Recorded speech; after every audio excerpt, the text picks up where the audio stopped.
All right. Thanks again, folks. This is Captain Jack, and thank you for that. Those positive remarks there, Frank Rizzo. Most appreciative.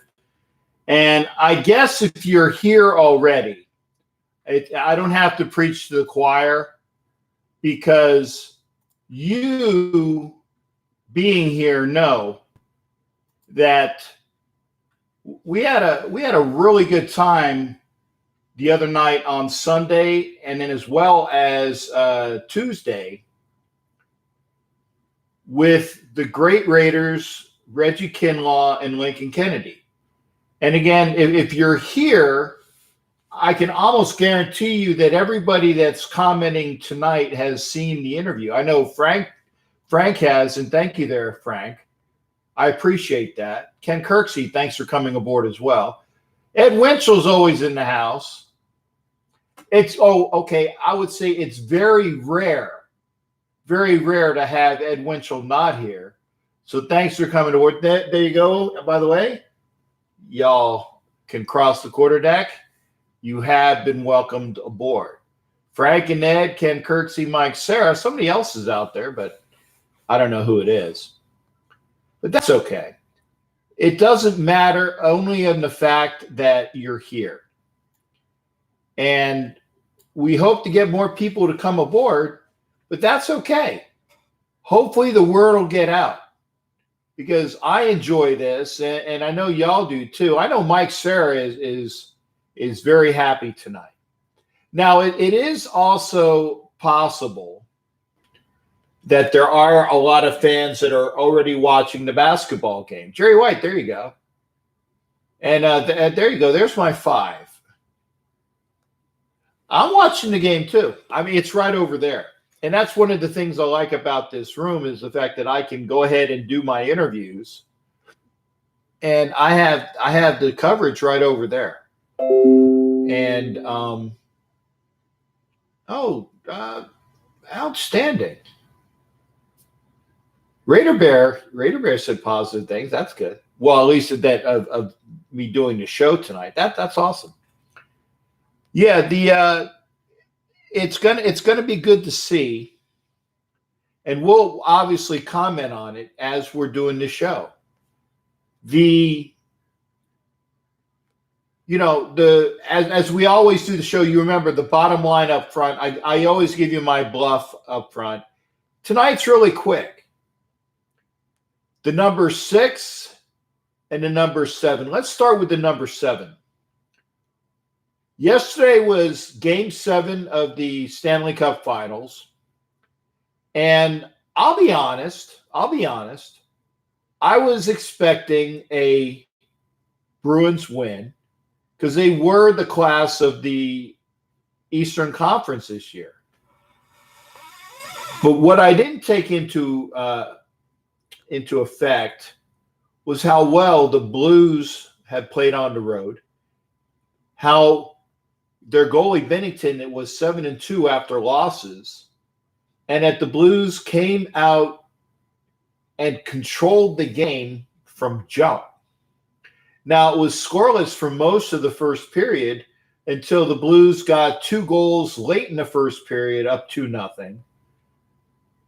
Second period was just a lot of, back and forth. And then finally, the nails were put in the coffin. 2 goals in the third. I wanted to see a shutout, but I'm not going to be greedy. I wanted to see a W for St. Louis, and I saw that. So congratulations to the St. Louis Blues because, again, I admit it. I'm honest. Can't stand Boston teams. Can't stand it. Congratulations to the Blues. The number 6. Game 6 tonight, right over there on my TV. And I'll be watching it a bit because I want to see if the Dubs can actually do something for a full game. Let me quantify that. For a full game, not having Kevin Durant out there. Now, I mean, there's going to be a big emotional charge for this team. They are the repeating 2-time champions. And if Green hadn't screwed up a couple years ago, they'd probably a quadruple, kind of hard to say, back-to-back champions. But LeBron got his one in there. So I want to see what the Dubs have. I think that they're going to play a tight, very well-played game. But are they going to be able to sustain the emotion throughout the game? That they're going to get a charge from the crowd. Now, Ed Winchell is on record as saying, because I got a text from him, he said, Raptors win it tonight, case closed. It's over. It's over. So we'll see. Eddie Rice, good to see you there, brother. Just getting through with the bottom line up front, the start of the show. I'll be watching it. We'll be doing all of those things. Now, they're moving to San Francisco. Is it this year?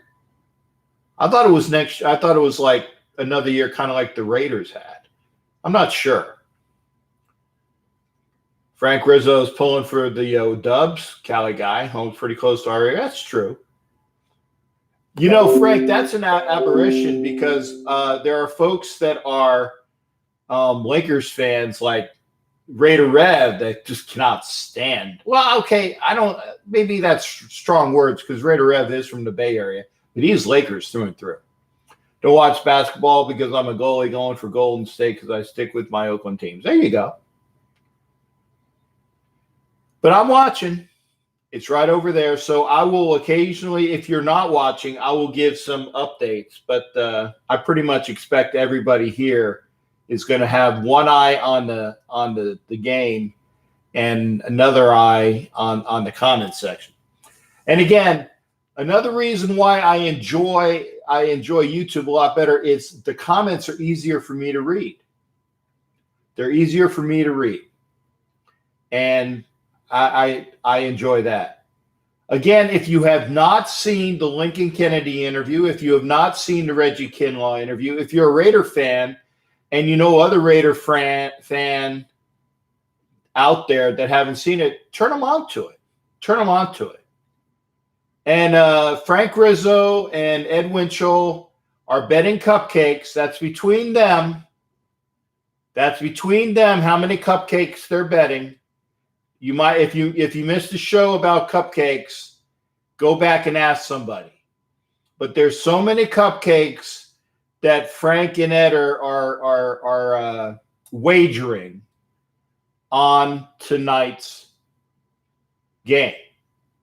Frankie says it's going to 7.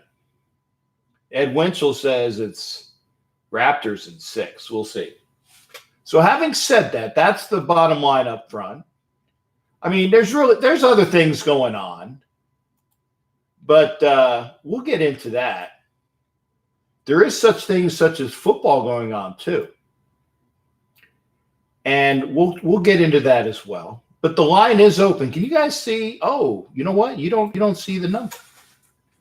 1 second.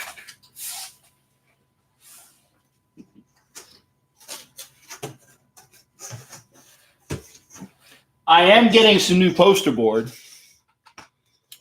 So I don't know whether is it not. You know what? I'm going to probably have to move this. So let's see it here. There it is. Ring the bell. And there's the number. I think somebody's calling. I can hear it. There you go. I hear somebody calling. Doc, what do you got for me tonight there, shipmate? Hey, how you doing tonight, buddy? How you doing? I'm good. How you doing, brother? What's good to hear from you? Oh, it's excellent. The Reds are doing right on the bottom of the Central. Well, you're in Missouri. I'm not going to say misery tonight because all of Missouri definitely only has one hockey team, I believe. All right. I'm not from Missouri. I thought, where are you? I thought you were in Missouri as well. There. No, I'm in Virginia, right on the border of Virginia, West Virginia. Okay. I apologize. Oh, no, don't worry about it.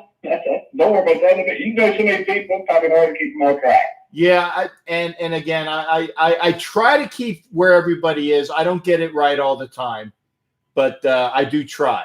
So how you doing tonight, Doc? Just doing great. But probably glad not being on the bottom for a change.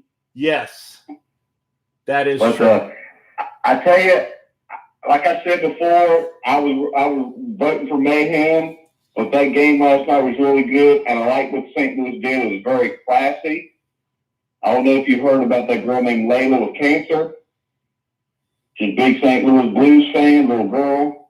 Yeah. They got the doctor to approve her and got her tickets to come to Boston to watch them play Game 7. I thought that was very classy. I like that. We need more kind of stories like that. I believe I saw the replay of that. The one gentleman had the cup in his hand, and I think it was Tarasenko. I could be mistaken, but I think it was Tarasenko. Had the cup in his hand, and he kissed it, and then he gave it to the girl, and she kissed it. So yeah, it was really, really awesome to see that, coming out there as well. So again, I mean, feel good story, and I admit it. Like I said, I'm not going back on it. I hate the Bruins. Well, I'm not a Bruins fan. My team didn't even make the playoffs. And who do you follow their shipmate? The Kings. Oh, okay. So even though they didn't win this year, I mean, it hadn't been too long since we won a championship, Stanley Cup. But you can't run when you're down on the bottom. You got to sit there and you got to take it like a man. So everybody wants to dog me after being a Kings fan. Go ahead, that's fine. That's okay. Well, hey, you know what? But the Kings. The reason why I rooted for the Kings a couple of years ago is because they had like 2 or 3 Flyers on their team. So it's kind of sort of like rooting for my Flyers to win the Cup, and they won. And Jonathan Quick has always been a really good goalie, although he hasn't quite had the seasons since then. But I mean, I thought he was injured last year, or was it this year? He came back from injuries. This year. Okay. And now, I'm gonna tell you right now, I love NHL. But over the years when I was in Norfolk, I don't know if you remember watching the East Coast Hockey League. There you go. The Admirals, man. Yeah. And Roanoke. And see, I'm from outside of Roanoke, but I didn't root for Roanoke. I rooted for Hampton. So when I got home with my Hampton Admirals hockey jersey on, boy, I was catching flack. Yeah. Yeah, I remember the Admirals. In fact, I'm going to try to if you can find me, and maybe I can find it on eBay, but I've always wanted an Admirals hockey jersey, obviously from, my Navy ties, it just goes without saying that I got to have an Admirals jersey. I actually saw a jersey when I was in San Diego the last time I was there. I picked up and I'll admit it, I picked up an LT, or actually I take it back. I picked up a LaDainian Tomlinson because there's only one LT, and that's Lawrence Taylor. I picked up a LaDainian Tomlinson autographed football for my stepson because he's a Chargers fan, and I got it for a song. But while I was there, I saw that they had jerseys in the window, and I don't know whether they have like a B League team that plays hockey in San Diego, but their jerseys were cool as hell. and I should have gotten one, but maybe when I go out there next time. But I definitely want an Admirals jersey. Well, the last time I was over there, they weren't East Coast Hockey League anymore. The Admirals moved up to AHL. Okay. So if I get a chance to go over to Norfolk, I'll see if I got any jerseys. But I might have to look and see if I can find one on eBay, because the one I had before was back when you were at East Coast Hockey League, and it was a little bit different. Right. It had that blue and gold, and it was mostly white. Yeah. Blue shoulders. It was really nice. They were sharp. I'll have to see if I can find one either. Again, if you find one, okay, remember the captain's a little bigger than the average bear. Okay. Hey, I'm a 3X guy, so you might be right there around with me. I'm with you. I'm with you, man. 3X is minimum. Now in hockey, I will say the way that the hockey jerseys run for the Reeboks, I'm a 2X in Reebok.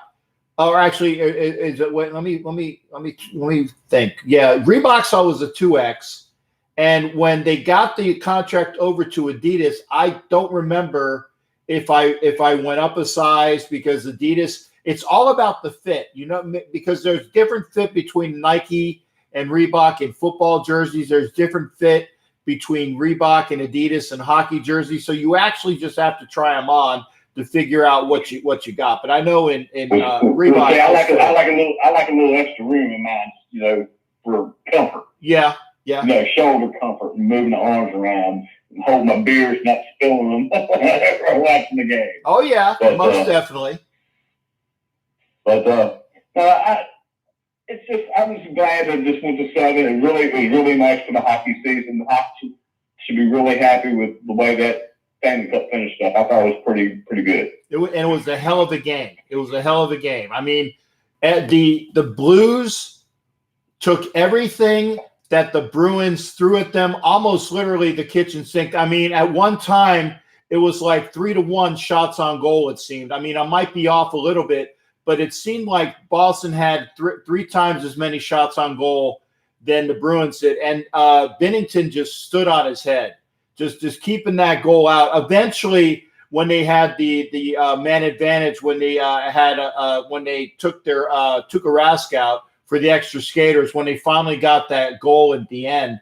But, Binnington just was stopping everything in sight. It was a fantastic play. Was that Binnington, or did they stick that Walrus in from the commercial? He was stopping everything. No, it was Binnington played the entire game. No, I was joking about you ever seen that Walrus commercial where it's a walrus in the goal? Okay. I was joking. I didn't hear you. I'm sorry. I did see that commercial. Hey, no sleepies now. No sleepies. Come on, get up. What was it? What's the walrus's name? I can't remember. But really? You're kidding me, man. It's a walrus. Yeah, that was a great commercial. I love commercials like that. It is. But I'm telling you, everything I'm hearing right now about the Raiders in our camp and everything going, it sounds like we're not having any issues as of yet out of Burfict or Incognito. Yep. I heard, and from everything I'm hearing, Antonio Brown is really trying to mentor some of the other receivers, and that's exactly what we want. Yeah.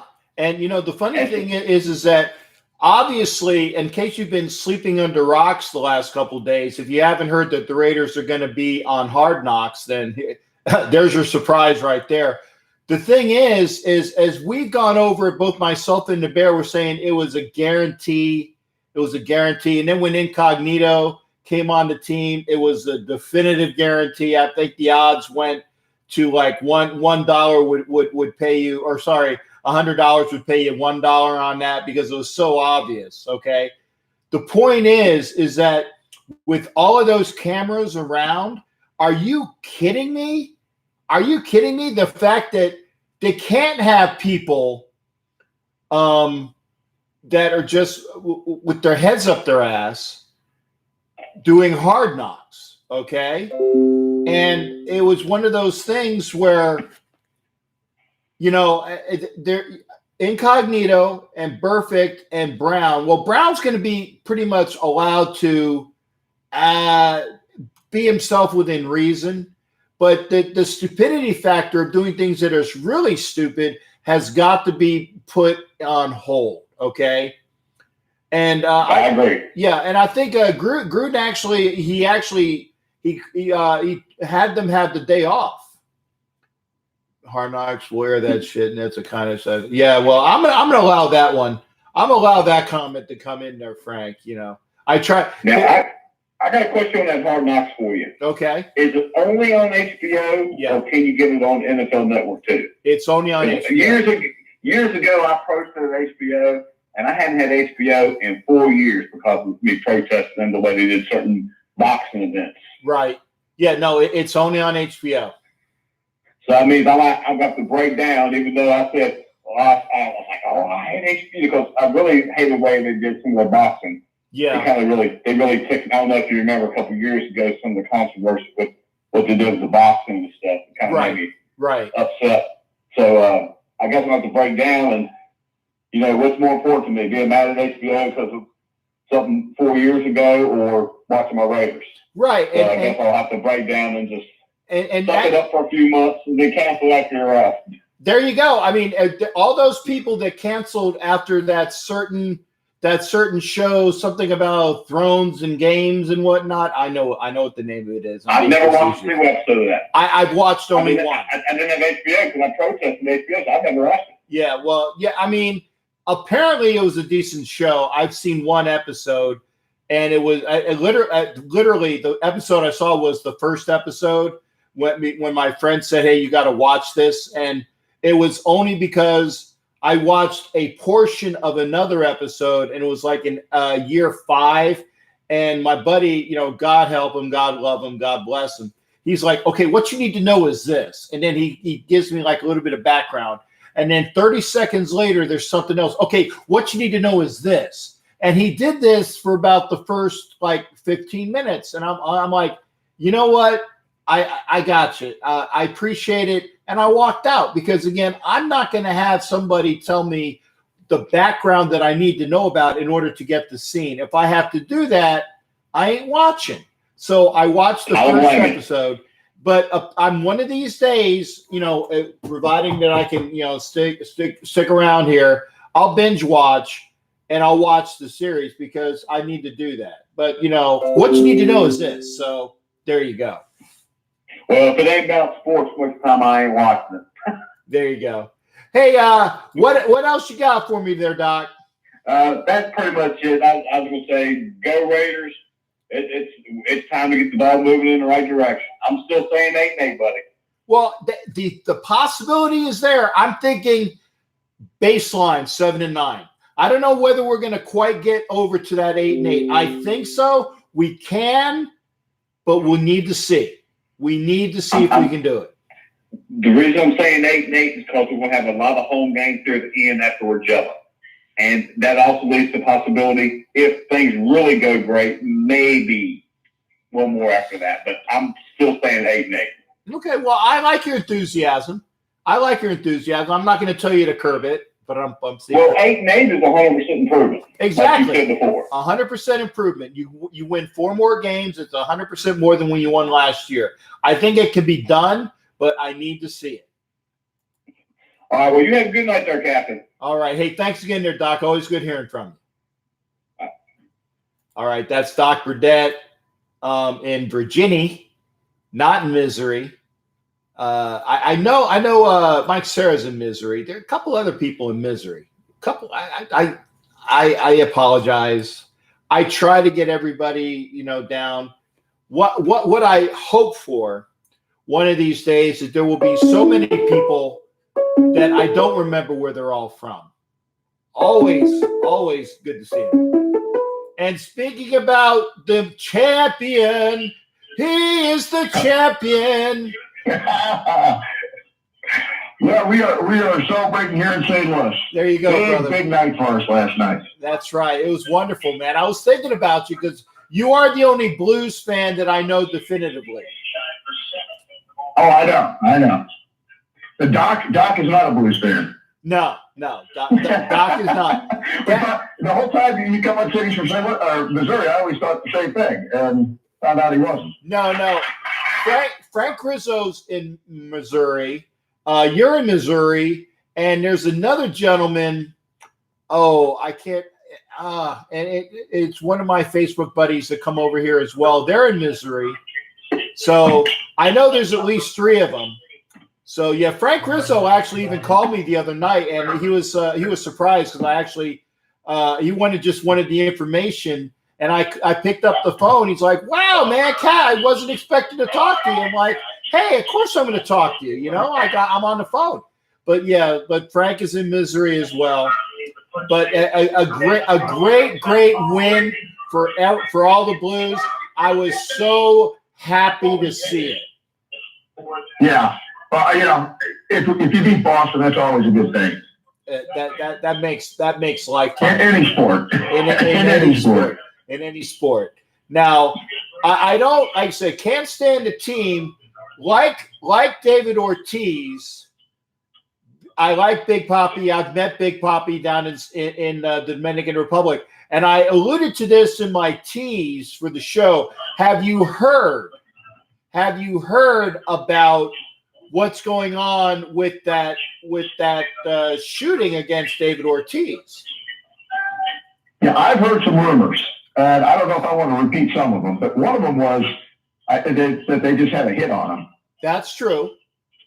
And then I heard something about another thing about a drug dealer or something, so I don't know what's going on there. And that's true as well. Bottom line okay, I don't want to be causing the rumors here, but I know you probably heard that too. I did. Now, according to sources in sports talk radio that I listen to, and these guys are not going to put it out unless it's what they heard.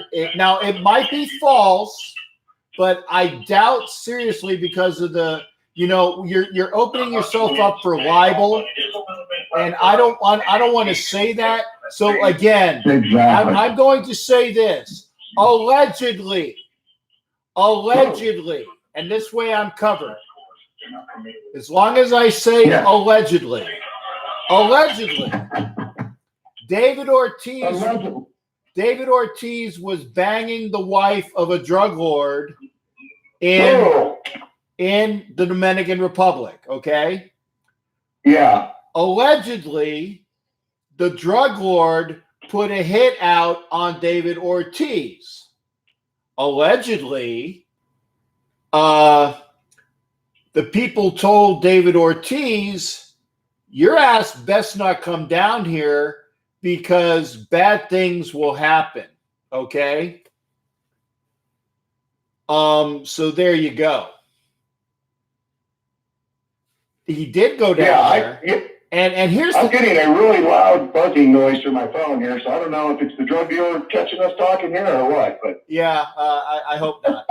Are you getting that interference? I'm getting like a loud buzzing noise. Zzz, no. I can allegedly say that I have no sound like that. I will say this, that this is not alleged, there is video on the local sports talk radio's channel here in Tampa of a chick fight between Ortiz's wife and the wife of the drug lord that took place in the hospital. I'm thinking it was probably the hospital in Santo Domingo because I lost Mike Sarah. But again, I'm going to finish this, Mike. Sorry about that. Hopefully I didn't lose everybody else. But allegedly, I heard it was a hit, and I heard it out on the local news. There you go. Yeah. The thing is this. I know a thing or two about Dominican women. I know a thing or two about Spanish women. And I know a thing or two about banging a Spanish woman when she's married, and the Latin husband definitely ain't handling that. So allegedly, a hit was put out on him. So that's the bottom line there. Point being is that I like David Ortiz. Yeah, it was a bad shot. I agree, Eddie, but you know what? I'm not going to wish that on anybody. Yeah. Allegedly, the hit was for $8,000 American when you put it in Dominican pesos. There's Mike, sir. Hey, Mike, did I lose you? Mike. Yeah, sorry about that. I lost you. Had a loud buzzing noise going through the phone. Yeah, and so I figured that I lost you on reception, but yeah, and it was kind of ironic that we were just talking about this drug dealer guy. So I don't know what's going on there. Yeah, well, no, well, you're in misery anyway. I don't think that they could do anything to make you feel any worse. So that's right. Yeah. Oh man. But allegedly, I've heard I've heard a lot of stories. It's pretty crazy. Now, did you hear my last comment about Ortiz's wife and his mistress going at it in the hospital down? And I'm sure it was down in Santo Domingo because I know. I know that, I'm guesstimating that the drug lord's wife would not fly to the United States in order to do that. It was probably in the hospital in Santo Domingo. I'm pretty sure. But they have they have a video of Ortiz's wife and his mistress going at it. And Dominican girls being very hot, no pun intended, they don't wear underwear, and so they don't like to show panty lines. So the video shows some very unique apertures of the fight. Wow! So there's a lot more to the story than what we've heard at the beginning of it. Yes, sir. Allegedly. Oh, that's great. Yeah. Yeah. So anyway, but I just wanted to kind of comment a couple of things. Just congrats on the Blues. I thought that was a great victory, great win for St. Louis. Everybody's happy here. So, but now we move on. That's right. And football's coming up soon. So football's coming up soon. Remember, they had the OTAs. They had Mando minicamp. There's going to be, I think there's one more Mando camp, or maybe I actually have to look. I think that maybe the next time the Raiders get ready to play, it's actually training camp. I believe. Okay. I could be wrong. There might be one more Mando camp, and then there's the training camp. We are Eddie. My viewers will they do the conversation. Go ahead, Mike. Eddie wants to talk Raiders. You got anything Raider to talk about? Yeah, I did. I wanted to talk about a couple things. Hard Knocks. I think that's great. Any chance I can watch Raiders inside information is going to be pretty incredible. I can't see anybody being upset about that. I think it's going to be a great deal. I'm not buying into the distraction and all that. Well, did you hear what Lincoln said about it? I did hear. I did hear his interview, but I didn't get what he said. I didn't hear what he said. Lincoln pretty much was under this. Pretty much what we've all said is the fact is it was a foregone conclusion, and that John Gruden is going to enjoy it, and it's just a matter of fact of just deal with it. Don't just suck it up and deal with it. Okay. It's great TV. Gruden's gonna love it. Once he gets started, he's gonna love it. That's it.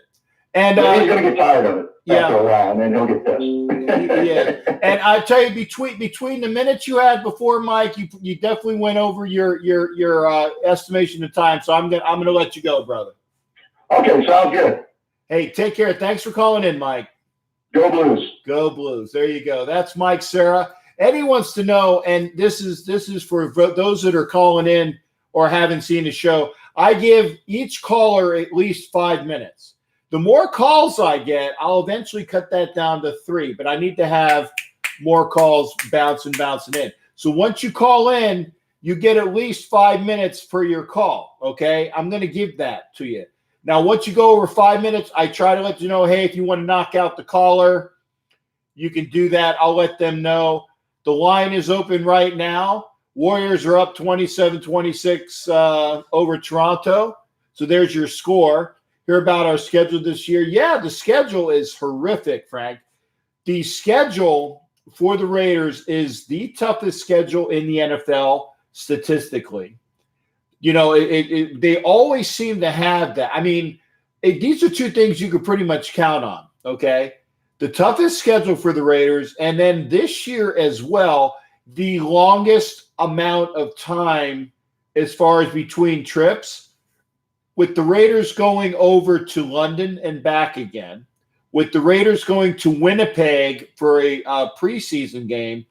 The miles that this team is going to go through is horrific. I think I can't remember what the exact figure is, but it dwarfs any other team. There are teams like Los Angeles, which is going out, the Chargers, they're going to London as well, okay? But they're not doing all the extra miles. They're not going to Winnipeg, okay? That's another long trip. The amount of miles that the Raiders have over any team is astounding, okay? Like I said, the closest to that would be the Chargers. 813, who am I speaking to? Hello? Hey, Captain Jack, what's up, my buddy? How you doing? Who is this? This is Fast Eddie, man. Hey, Eddie, I didn't recognize you, partner. Good to hear from you. I don't know why your name didn't come through. Sometimes it does, sometimes it does not. Is this a new number for you? It sure is. Yeah, man, I moved. I'm over here in Dover now, man. Not in Valrico anymore, man. Okay. Well, what I'll do is I'll put this number in, so this way when you call in, I like to know who I'm talking to, and if I get a chance to, I actually like to have the folks that are there. Gosh darn it! I hate this new. I got the new settings for the phone. I'll get it later. So let me ask you, man. Did you build a new studio in your house, or did you buy a piece of property somewhere? I saw that addition that you had. Right. No, this is the addition to my house. It was this area that I'm in right now was double the size of my former lanai. Okay. And then the area that was out the pool door was doubled in size with the patio. So now that is the lanai. So I have probably the largest house in this development. So it's large, and I can't wait for it to be fully done. I have some more money coming in on a loan to get the interior designer.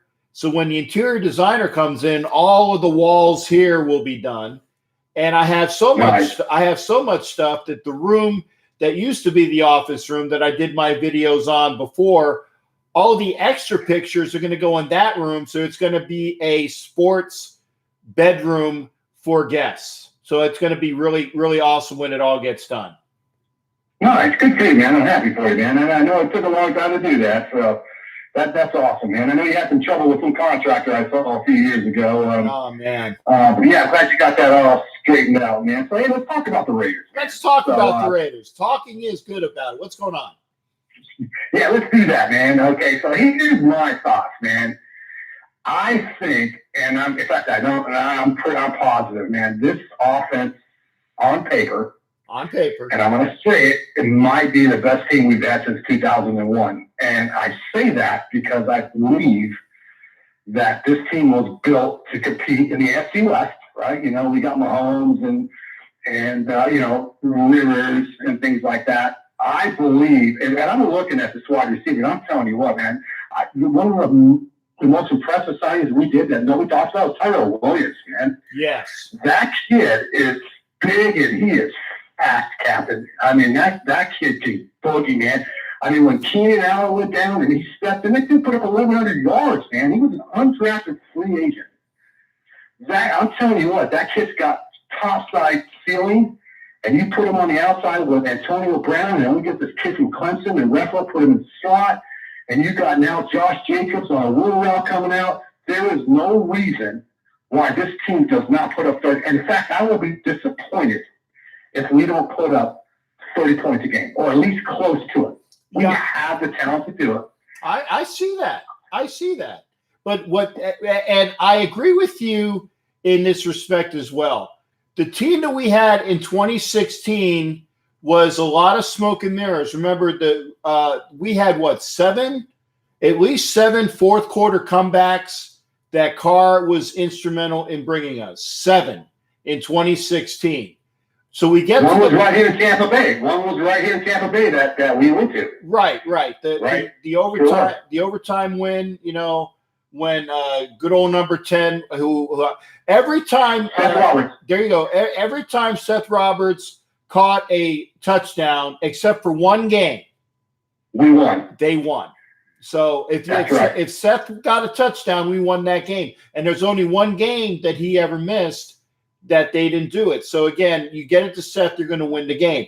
But remember, 7 of those wins were comeback wins. Tampa was 1. Baltimore was 1.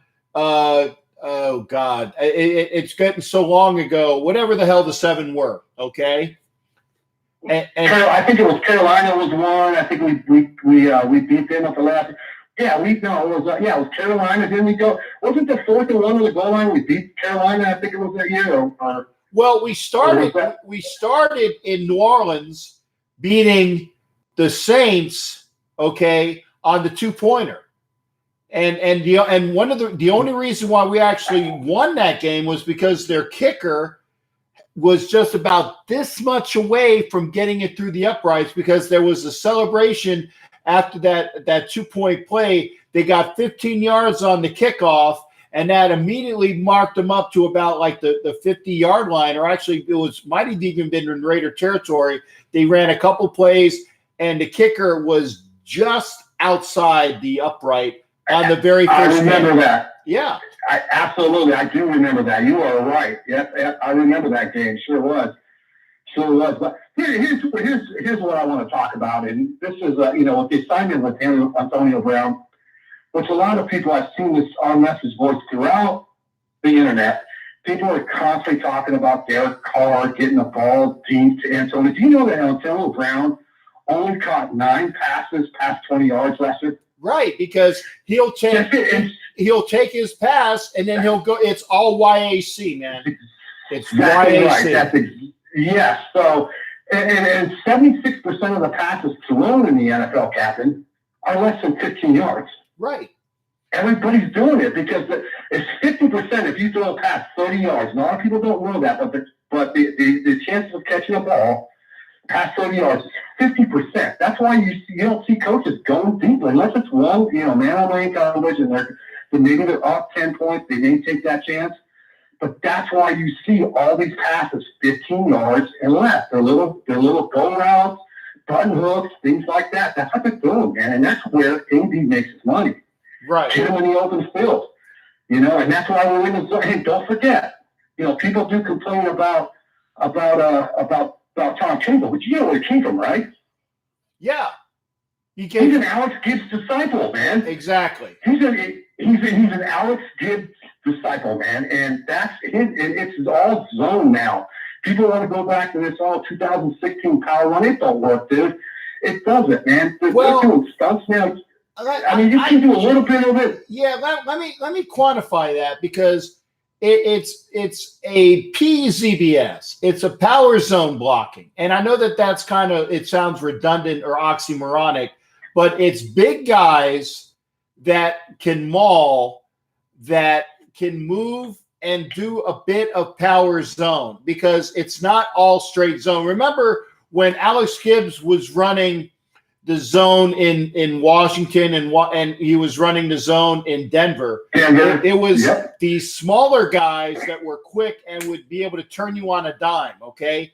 Nowadays, you need to still have bigger guys to move these bastards, because everybody's bigger nowadays as well, and even the bigger guys are strong and fast. So you have to have strong, nimble, big guys. So that's why Cable wanted these bigger guys that are nimble, and that's why he went out and banged the drum for Colton Miller last year. And it was between Miller and the guy that the Niners ended up getting a couple picks prior. I think we got the better tackle, but because Miller is a better zone blocking player than the other guy was. So speaking of that, do you see? I mean, with Trent now Brown, playing left tackle, paid him a lot of money. So what's your thoughts on that? Do you see him maybe taking over the left tackle and moving Miller to right, or what's your thoughts on that? Because I know we're paying him a lot of money. I dig the whole thing about, hey, look, you got to have both tackles, and it's true. Yeah. You have to have a good right tackle because come on, Von Miller, he rushes against the right tackle, right? Right. They're moving guys like that. So what do you think? Where do you think Trent Brown ends up playing? I think he does. I think he does end up playing right tackle. And you said it yourself. It used to be in the olden days, like when the movie The Blind Side came out, everybody was screaming, "We need a left tackle. We need a left tackle. We need a left tackle," because Lawrence Taylor and all those guys would just wreak havoc coming over to what would be the blind side, right? Well, nowadays, like you said, if you got your best, quote unquote, your best tackle on the left side, then you're going to have your best rusher on the defense usually going to be coming in on the right side because allegedly that is your lesser of the two tackles. They're normally bigger and slower. So nowadays you need to have those bookends. So you can't really say, well, I got my best tackle playing left tackle. You better have two good tackles, and good being the minimum. You better have two good tackles, one on each side, because if you have one of a lesser variety that's just average, no matter where he's playing, they're going to see it. Well, Khalil Mack and Von Miller always come off the right tackle side. They're left defensive ends, man. They play that end. They play it a lot because they know that is the guy that's not quite as good as the left tackle. So you're right. I just didn't know if Trent Brown might. I don't know. Colton Miller, I didn't know if they might move him over to the right side. It'd be interesting to see how it pans out. Right. It really will. And I'm going to say this again because you asked, Eddie. If you want to knock out Eddie, Fast Eddie, that's the number. Because, again, when I tried to get into the flow of the conversation, if you want to knock out Fast Eddie, that's the number. Back to your question, Eddie. Here's the point. Von Miller said that one of the hardest tackles that he had to go up against was Trent Brown. That's all you need to know, is that he even said that himself, that going up against Trent Brown was hard. Okay.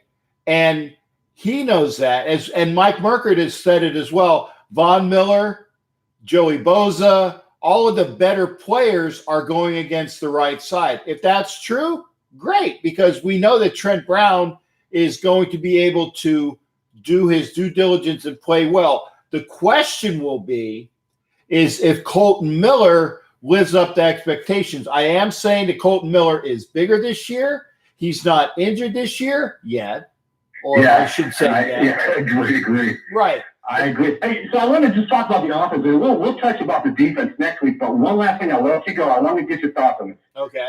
The running back position. I know probably, Beast Mode's not coming back. He's gone. But, now that we got Josh Jacobs, which I love, but do you see, we drafted that fullback? I thought we starting to run draft a free agent. Eric Ingold out of Wisconsin. He's going to be a dynamic plug. Okay. Do you see Gruden kind of using him like a Mike Allstott? Do you see him maybe getting more? Do you see us line up in an I formation maybe and him getting a lot of carries like Marcel Reese used to get? Or do you see it more of a one-back set? And I'll let you go and I'll listen to you. I just came outside because I didn't want to get any feedback from my computer. But give me your thoughts on, what do you see from Josh Jacobs, this running back formation? Do you see an I set for or a one-back set? And I'll listen to you here when I get off and I'll let somebody else get in. It was so good to talk to you, partner, man. I miss you. I'll get in with you soon, brother. Hey, thanks for calling in, Eddie. It's always a pleasure to hear from you, shipmate. All right, bye-bye. Bye-bye. That's Fast Eddie, one of my cohorts in crime down here in Florida. In answering to Eddie's question, I see a dynamic. It's definitely going to be a lot of two-back set because that's John Gruden's bread and butter. Now, the point is that he didn't have the players last year to do what he wanted to do. When Keith Smith is your fullback, okay, and he gave him the opportunity to run a couple of those power dives from the fullback position. He did it in Denver, and he fumbled, if I'm mistaken. No. Denver was the game that he dropped the pass, okay? So he screwed up in Denver. That was Keith Smith. He dropped the pass. Then in Miami, he gives him the ball on like a 4th and 1 at the goal line, and he gets stumped. Boom. No penetration by the offense. Lots of penetration by the defense. Keith Smith failed 2 times. And I think it was actually, I think there were 2 weeks in a row. It was Denver, then right into Miami. He failed 2 weeks in a row. So we're going to see a lot of 2-back set. We're going to see probably at the beginning, if Keith Smith can avert Ingold taking his spot. What's going to keep Keith Smith on this team as of right now is that he is adept at picking up the blitz. Okay? I guarantee you, when Eric Ingold gets his druthers and learns how to pick up the blitzes and the stunts and all of those things as well, you can say goodbye to Keith Smith. And if it's in training camp, it'll be a lot earlier. But Eric Ingold makes this team. In fact, I think that if Juracek hadn't been injured, I would have even thought that maybe it was Juracek and Ingold make this team, okay, and Smith is gone. But Juracek was cut because of injury, and we're going to see – and Smith is there to make sure he teaches Eric Ingold the position right, okay? Going to be a lot of blocking sets, going to be a lot of 2-back sets. And if you want to go Goliath, you have Warren, if he makes the team, and I think he will. Warren, who has gotten down to, I think, 240 per some of the reports. He's gotten down because they said he was up at 260? I think he's gotten down to 240. I don't know what his exact weight is, but I'm sure everybody's going to ask. Everybody's going to ask. Warren and maybe Ingold in a 2-back set. You're going to have these big bubbas in there. You're going to have 2-back sets with Jacobs and Richard, where they can both go out on both on a release for a quick release for a quick pass. Better make sure that somebody picks up the friggin' blitz, though. You're not going to do that, and then get Carr killed. You need to make sure that the line is blocking it adeptly. Adeptly? Yeah, I'll get that. Quite better than average. How's that? That's what he said. Jared D. from Pittsburgh. Good to see you there, brother. Thanks for coming in. So line is open. Let's see who wants to call in. We are at 54 minutes. I haven't had a chance to look at the game. I know Toronto has 43. Whenever I have the I know what I'll do because I have it on silent. So when I have it on silent, the sound volume is such that it blocks that bottom portion of the screen. So there we go. Toronto is winning 43-38. See what happens when you don't pay attention? Jared D. from Pittsburgh. How you doing, brother? What's going on, Captain Jack? How you doing? I'm good. Talk to me about what's going on in the Steel City.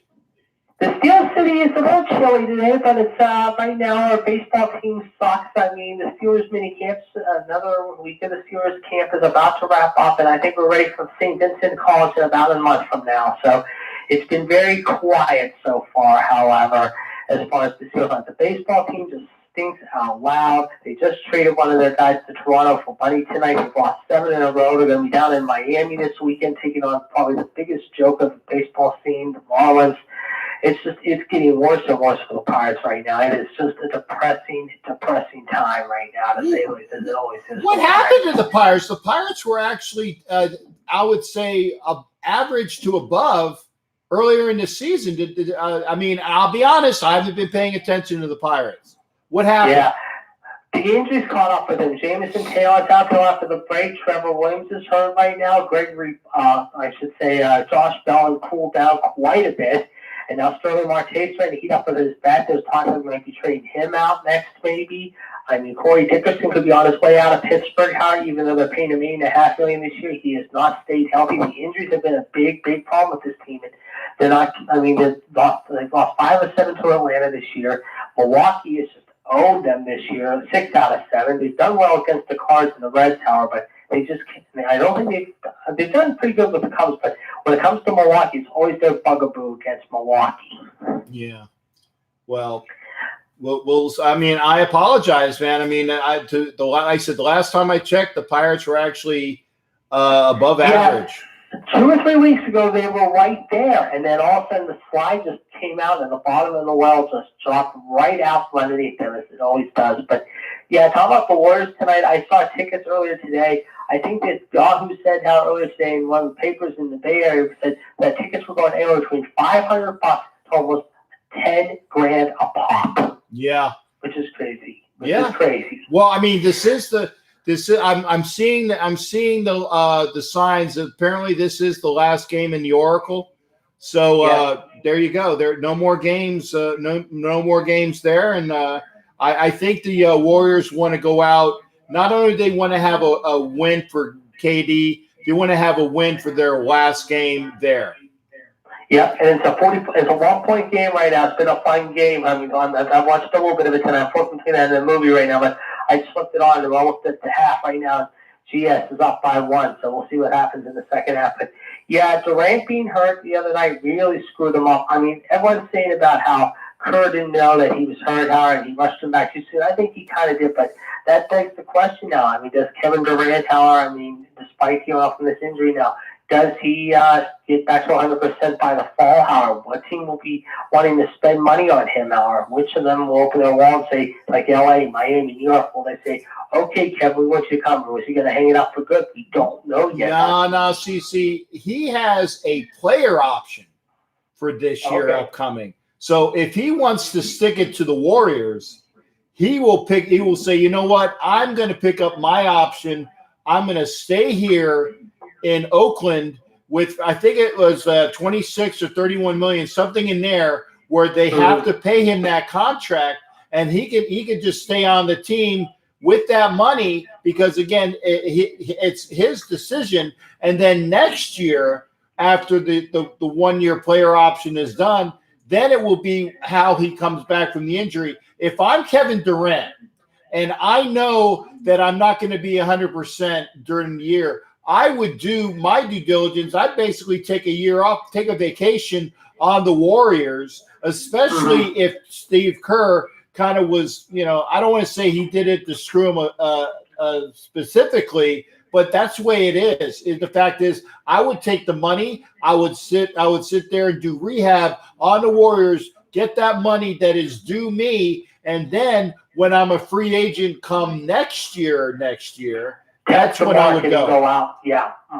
Yeah, I would too, because his knees are all banged up. Yeah, that's what I would do too. And then you got Klay Thompson who's out there, free agency. You got Kyrie out there. Who knows where he's going to end up as a fireman's agent.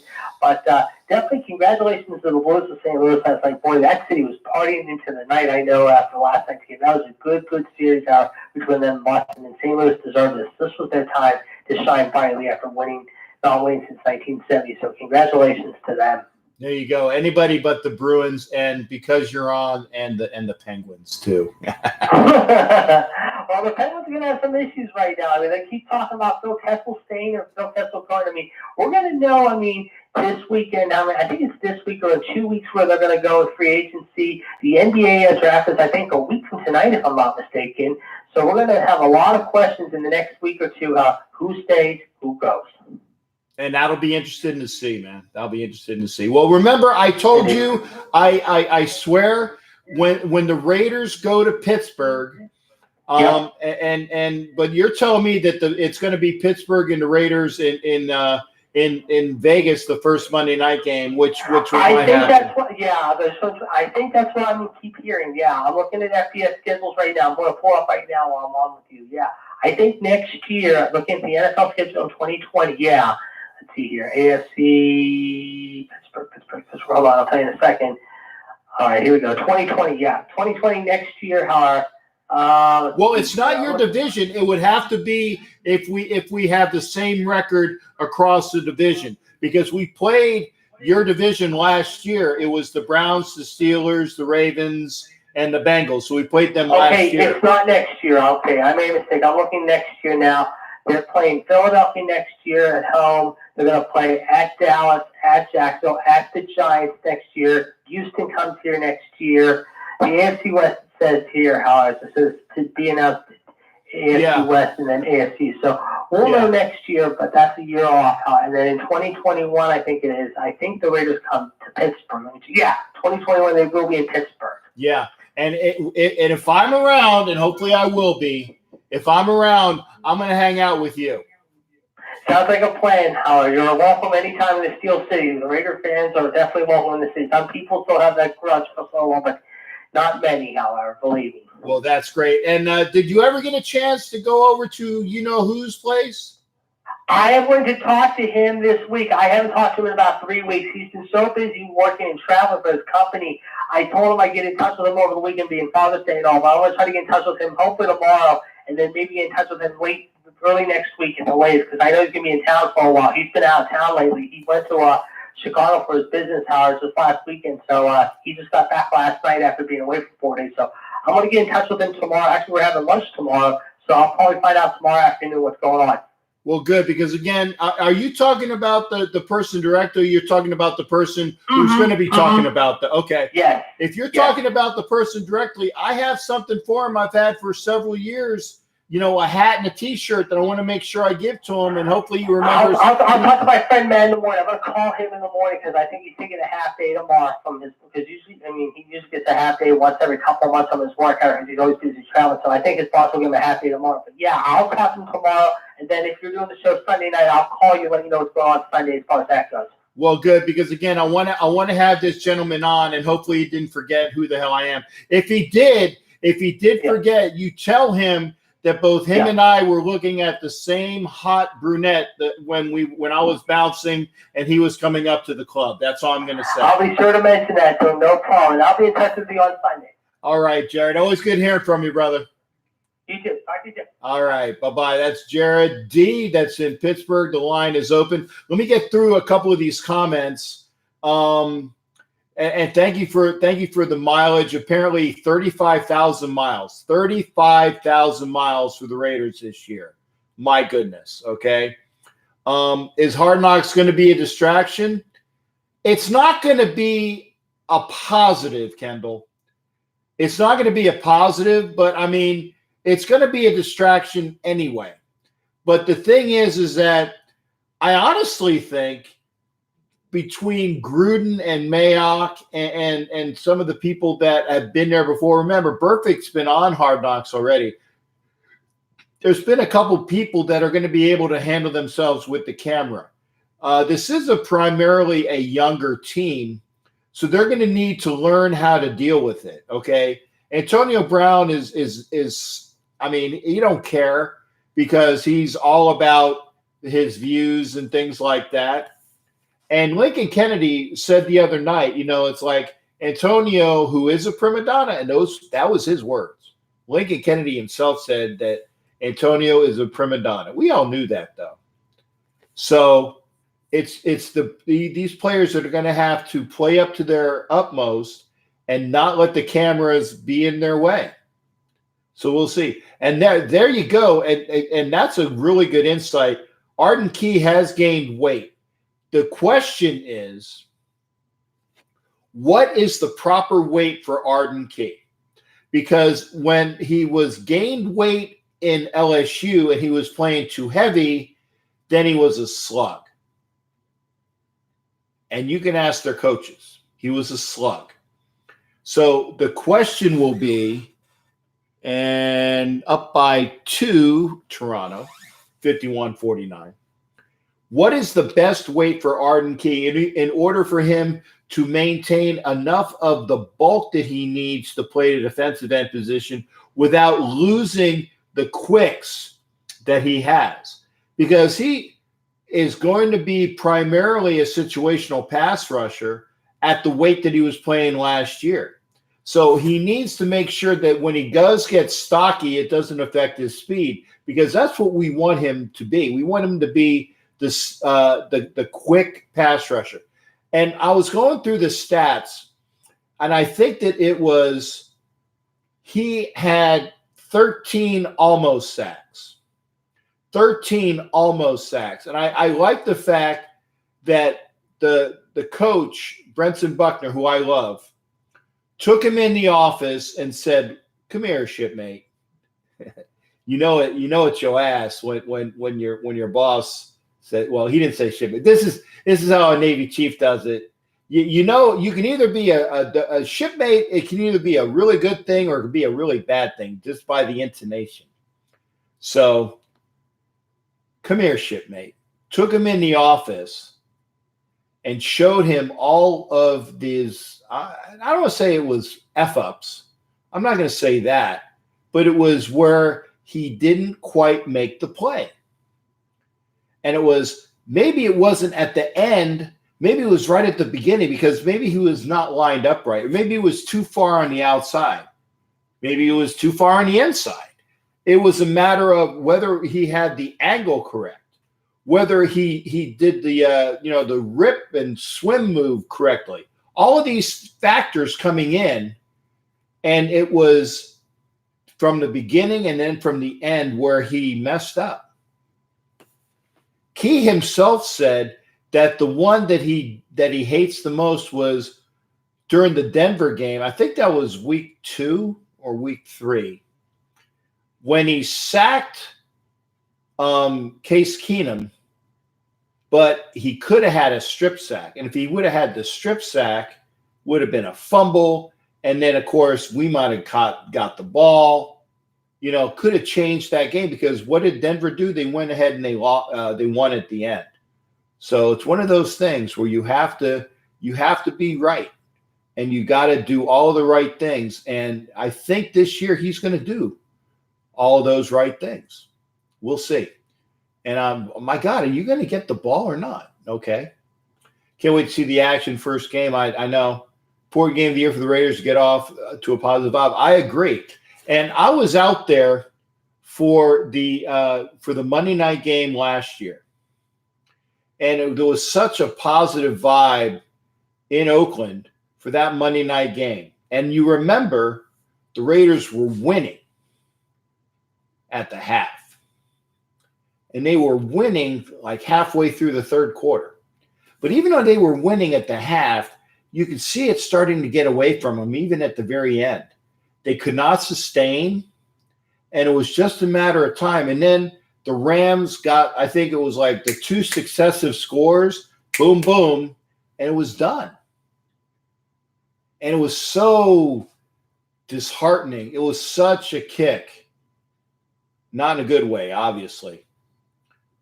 And, that was a tone setter. Just like 2016 was the tone setter, going to New Orleans and winning that game. That set the tone. 2017, they won 2 straight. And then they went to Washington and shit the bed. So we'll see. Line is open, 813-699-0834, 813-699-0834. And I said that, Kendall, I agree. And I said that J.J. Nelson right now is a camp body. I mean, he's speed. Between him and Ryan Grant, one of those guys is going to be cut. If Renfro is what they think he is and he stays healthy. Okay. What would be the cap hit if they did? Negligible. I don't know. Go to Spot Track. That has all of the what the ramifications of the cap are, whether the guy has the bonuses that signed through, whether it's a team bonus or a team option or his option, things along those lines. SpotTrack.com.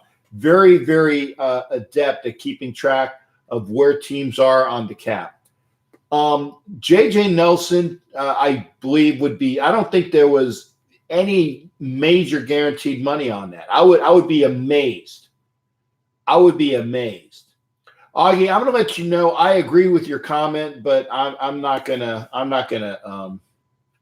Yeah, you know what? Shoot it. I'll show it. I would be amazed if J.J. Nelson has any sort of major cap hit. I don't think that it's what's guaranteed, and I don't think he probably got guaranteed money. I don't think he did. And at the end of the half, almost. Toronto up 60-57. So Toronto is up 3 at the half. So there you go. I said I would give the information as I can. We've had some lively discussions here. The line is open. If you want to continue to call, it's only 12 minutes after 10 East Coast time. So we're getting into the 7 o'clock hour for you folks out west. We're at half. I know we're watching the game. So I'm ready. Like I said, the callers dictate what we're going to talk about. We've talked baseball. We've talked football. We've talked hockey. I'm surprised we actually haven't spoken about basketball. But then again, we can watch that. Nothing much to say. If the Dubs win, great. If they don't, just like Ed already has that cupcake bet with, I think it was, who do you have the cupcake bet with? I'll have to see. Somebody had a cupcake bet with him. Was it Frankie Rizzo? Yeah, Frankie Rizzo. Yeah. Okay, so Ed and Frankie Rizzo got some cupcakes on the game. Okay. There you go. Augie is a troll. Okay. Yeah, well.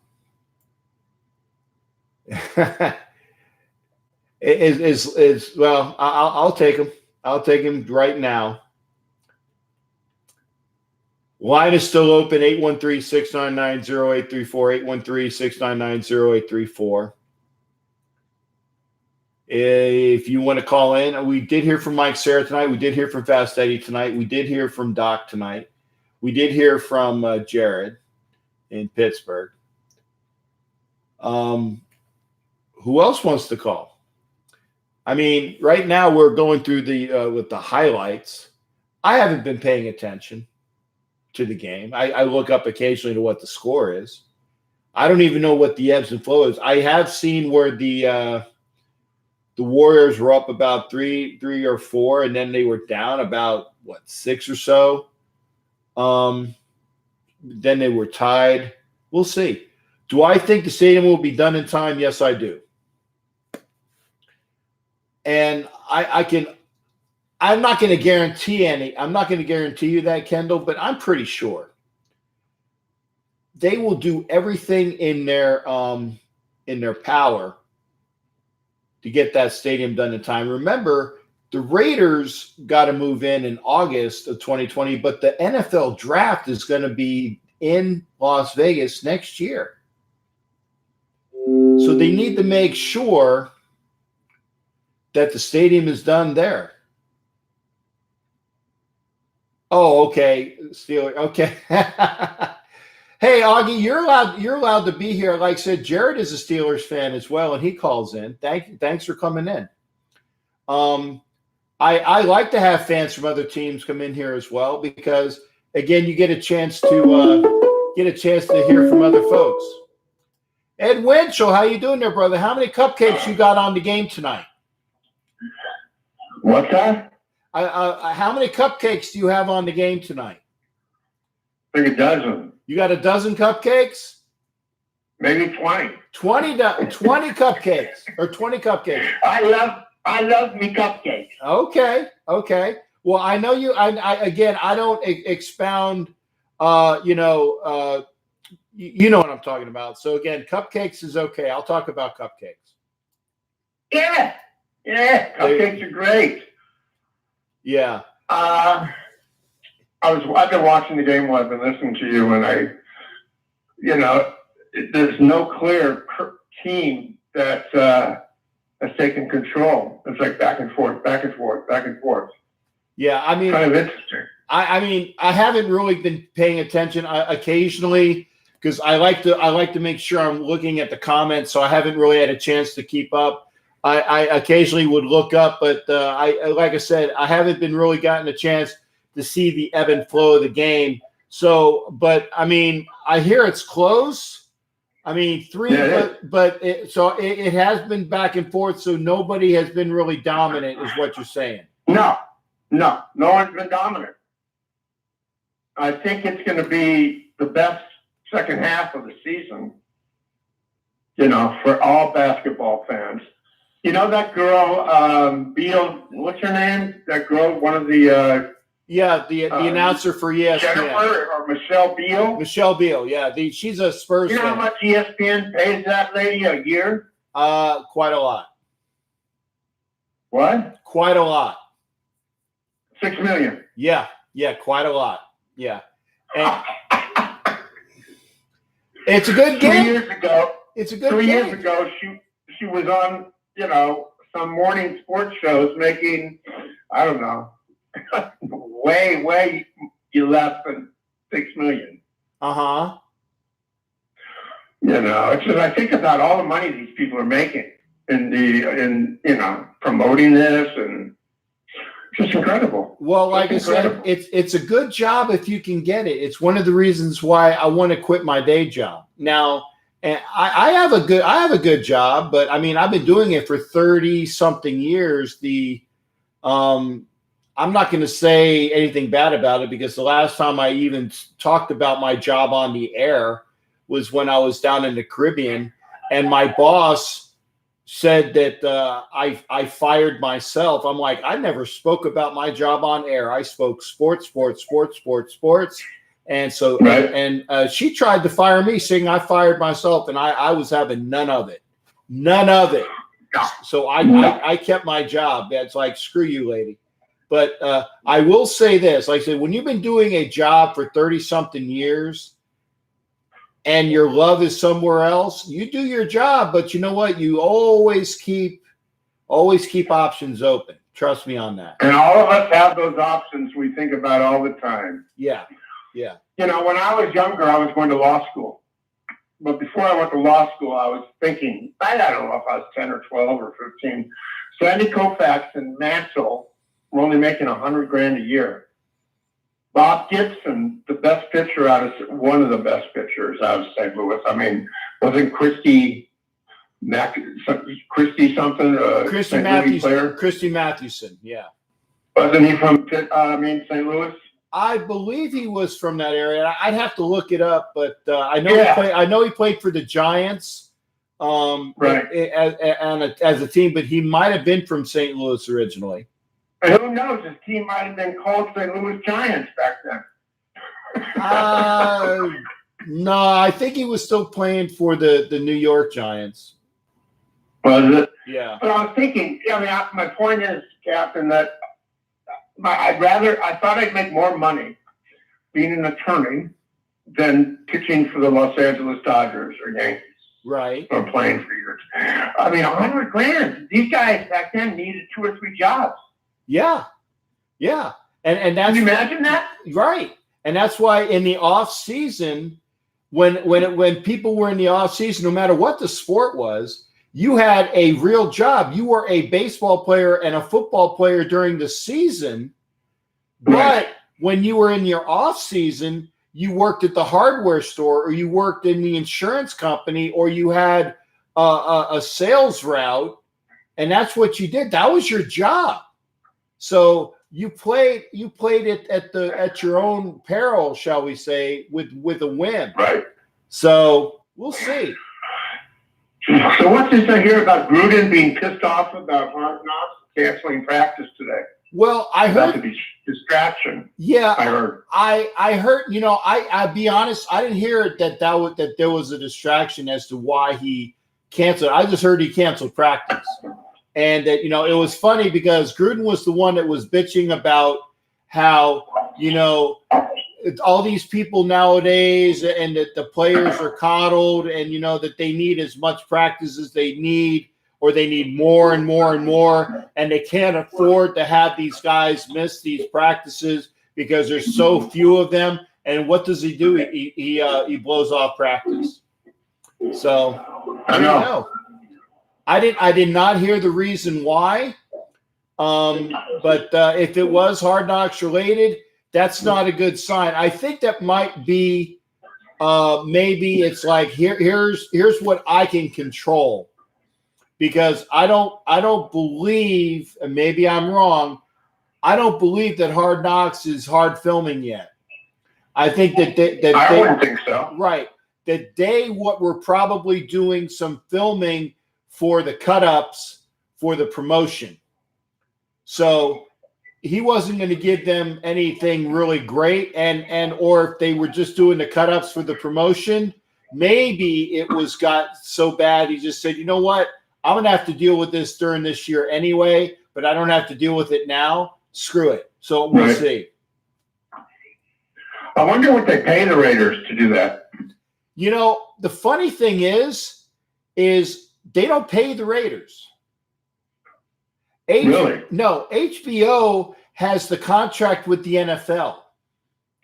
So that is why, the teams that get into Hard Knocks, from what I understand, and I might be wrong, but from what I understand, HBO has a contract with the NFL, which is why the NFL dictates that, there are people that can be in Hard Knocks, or they're the folks that are eligible for Hard Knocks, and there are the folks that don't need to be in Hard Knocks. Because remember, if you're a team with a first-year head coach, you're not eligible. If you're a team that went to the playoffs the year before, you're not eligible. If you've been on Hard Knocks within X amount of years, you don't have to do it. So once you start doing all of that team's not eligible, that team's not eligible, that team's not eligible, then you get down to your baseline. Well, who is eligible? And I think that there was only, of the 32 teams, I think that there was only 6 to 8 that were eligible. So thank you for the information. Yeah. And again, that this is the way I had it. So if you only have anywhere from 6 to 8 that were eligible, then that's who you get a chance to pick from. And the thing is that when HBO says that we pick you don't have the right to say no. You don't. You don't. It's like you're screwed. If HBO says you're our team, you're suck and win, because you can't get out of it. So there's the thing. Now, the one positive thing is, and I think we were bringing this up the last time we had the conversation, is that a lot of the teams that go on Hard Knocks, I think one of them made the playoffs the next year. I think it was the Texans. Okay. Mm-hmm. But the other thing is that a bunch of the teams that would be go on Hard Knocks, a few of them, or I should say quite a few of them, made the playoffs the year after that, because HBO wants to have a team that, for ratings, which is why the Raiders actually made Hard Knocks, because they want a team that's going to get the best ratings and is an up-and-coming team in their mind. So in this respect, HBO is paying us a compliment. And that's the reason why they took us this year, because maybe if the Raiders played over their heads, maybe the Raiders get to the playoffs this year, which means we're not eligible for it next year. So they rolled the dice and said, you know what, we're going to do it now.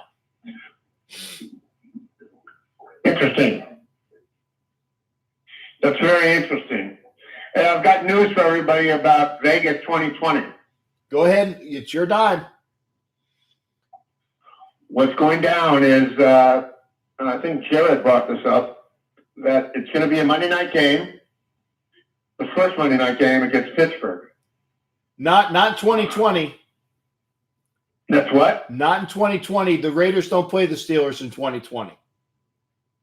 I heard they were playing Pittsburgh in the opening game here in Vegas. Maybe I'm wrong with the team. But it's a home game. Well, here's the thing. It's not going to be Pittsburgh because the schedule, the only way it could be is if this year, okay, if the Raiders and the Steelers have the same record, as far as where they are in the standings, okay?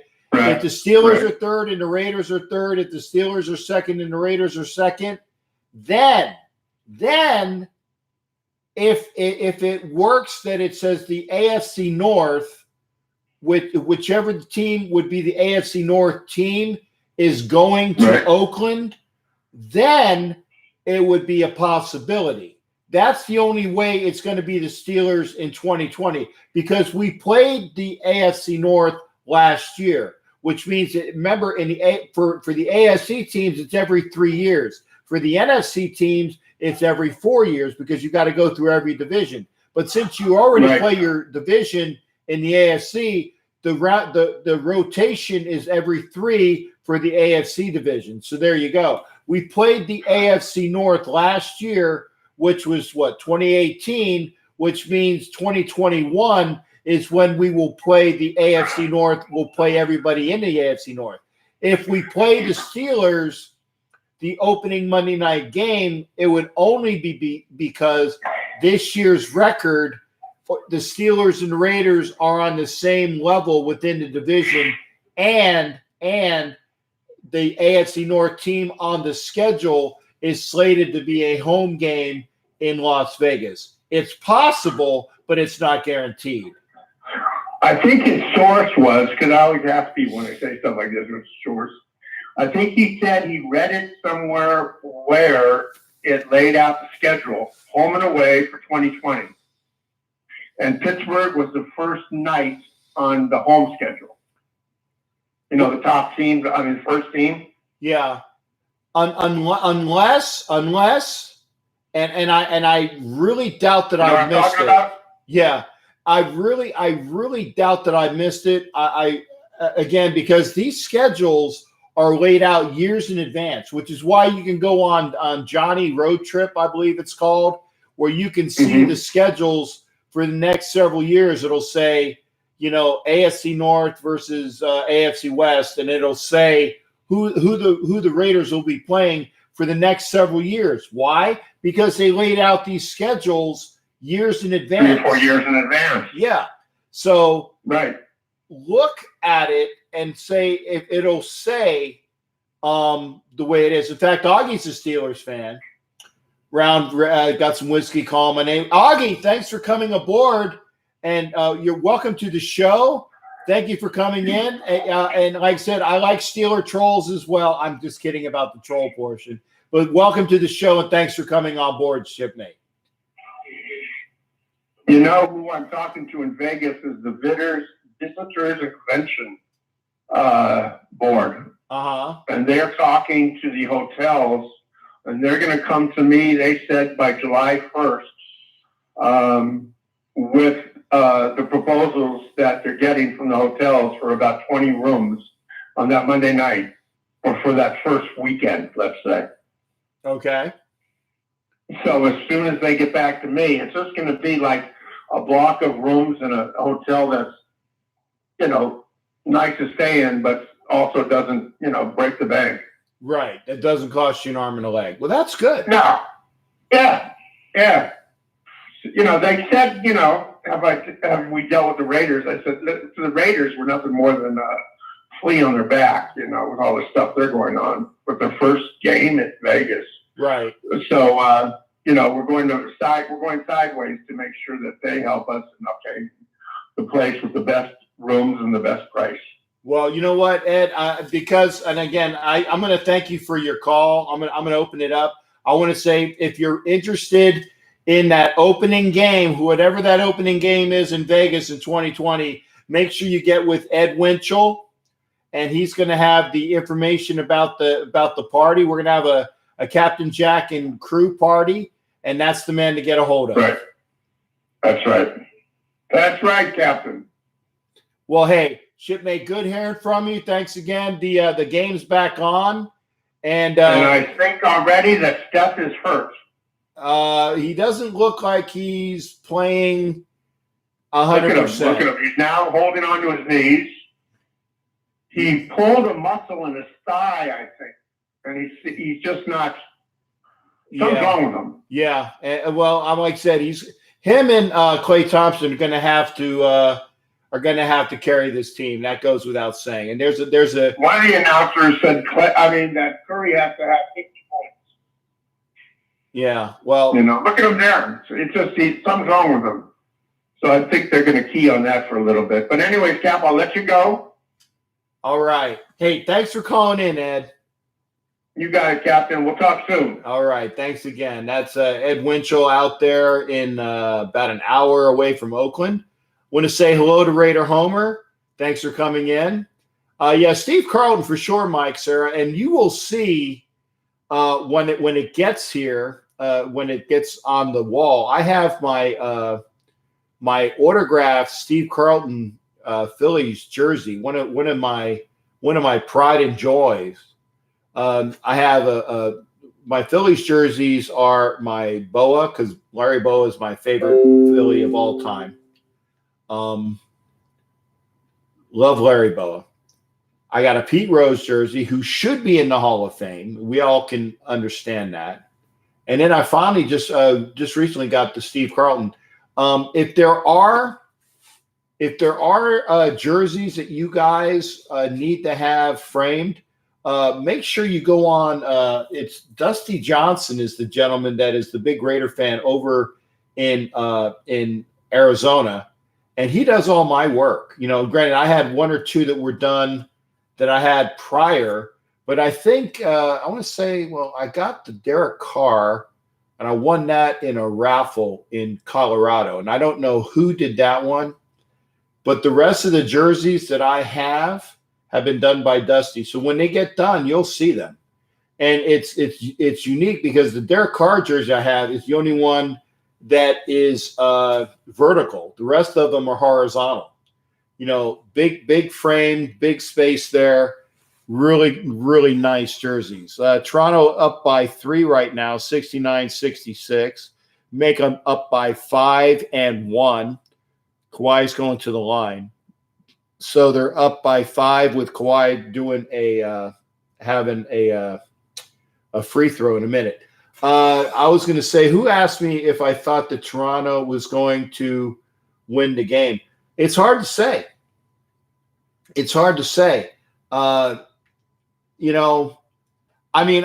Basketball is such a game that,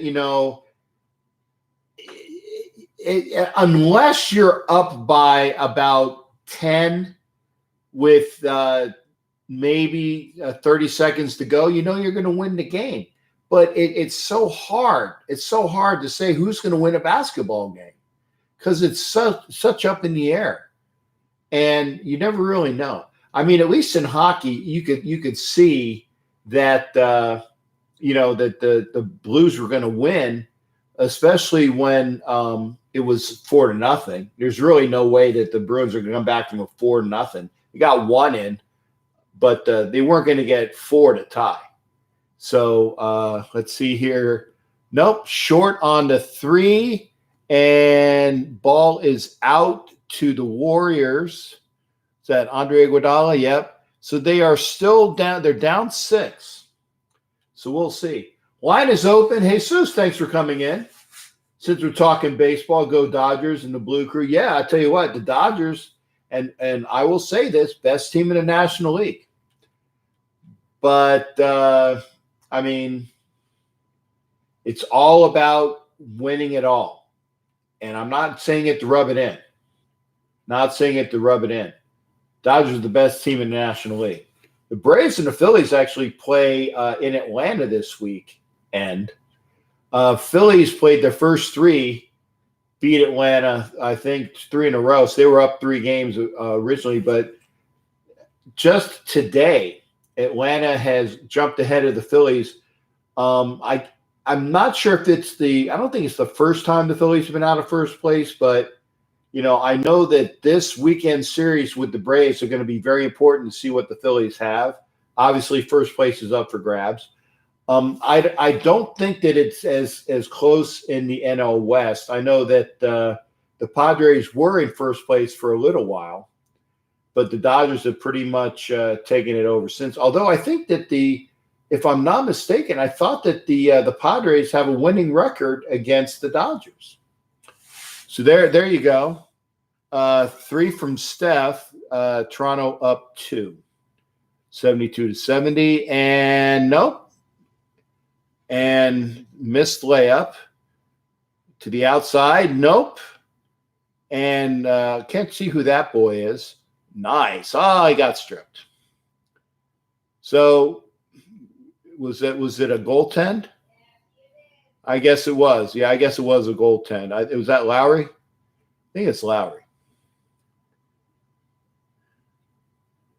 Oh, no, it's a foul for Iguodala. Yeah, it was Lowry. Anyway, third time is the charm. Dodgers all the way this year, 9-game lead in the West. So I got you there, Jesus. I said not denigrating the Dodgers. Not denigrating the Dodgers. I think I've said this to a lot of people. My great uncle Herman Levy, okay, was the trainer for the Brooklyn Dodgers. And when the Dodgers left Brooklyn, so did Herman.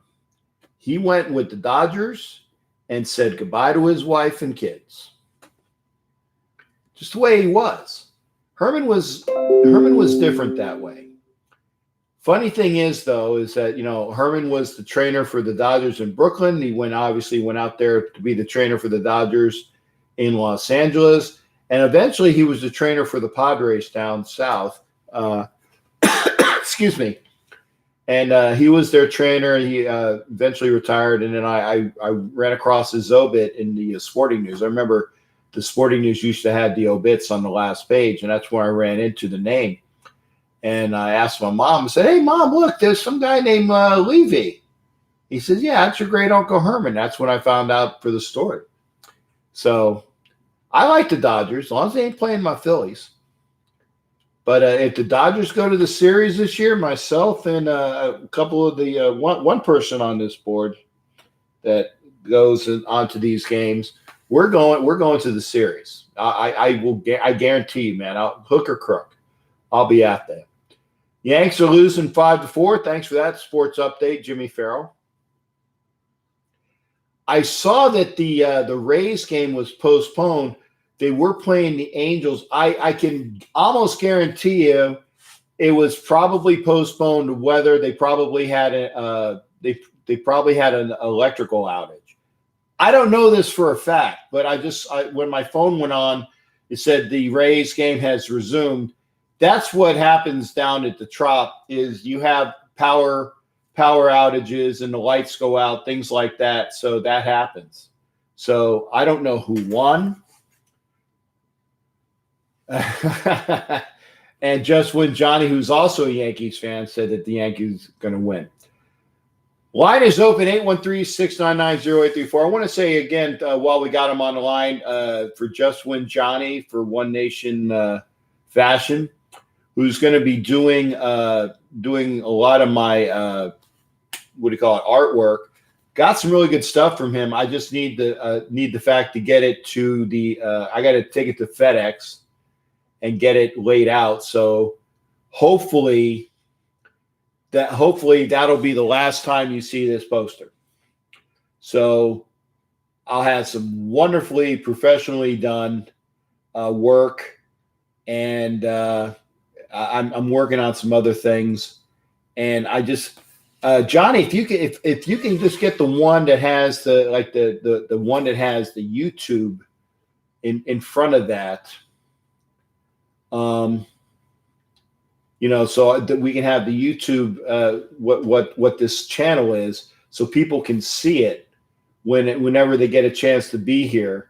That I want that one done too. Johnny's done some excellent work, so I want to thank Johnny, and he's got me, so we're good to go on that.